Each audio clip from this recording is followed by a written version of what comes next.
نظر ڈالیں گے عالمی منظرنامے پر۔ جاپان اور آسٹریلیا میں شدید موسمی حالات کی وجہ سے بجلی بحران پیدا ہونے کا خدشہ بڑھ گیا۔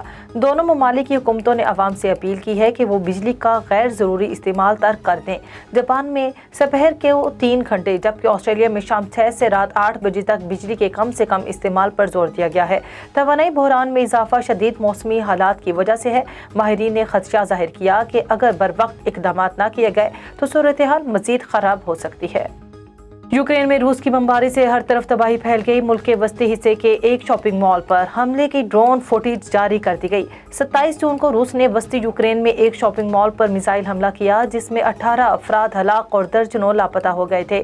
تباہ حال شاپنگ مال کی نئی فوٹیج جاری کی گئی جس میں ہر طرف تباہی ہی تباہی ہے۔ یوکرینی صدر نے کہا کہ روس جان بوجھ کر شہریوں کو نشانہ بنا رہا ہے۔ 59 سالہ برطانوی مسلمان آدم محمد 11 ماہ سفر کے بعد برطانیہ سے مکہ حج کے لیے پہنچ گئے۔ غیر ملکی میڈیا رپورٹس کے مطابق آدم کے مکہ پہنچنے پر ایک بڑے مجمع نے ان کا استقبال کیا جس پر آدم نے استقبال کرنے والے لوگوں کا شکریہ ادا کیا۔ آدم نے کہا کہ انہوں نے 10 ماہ اور 26 دن قبل برطانیہ سے مکہ کے لیے پیدل سفر کا آغاز کیا تھا جس کے بعد وہ 9 ملکوں کو سفر کرتے ہوئے اب رواں برس حج کی ادائیگی کے لیے مکہ پہنچے ہیں۔ آدم کے مطابق انہوں نے مکہ پہنچنے کے لیے سخت موسم سمیت ہر مشکل اور پریشانی کو برداشت کیا اور 6500 کلومیٹر کا سفر طے کیا کیونکہ حج ان کی اولین خواہشات میں سے ایک ہے۔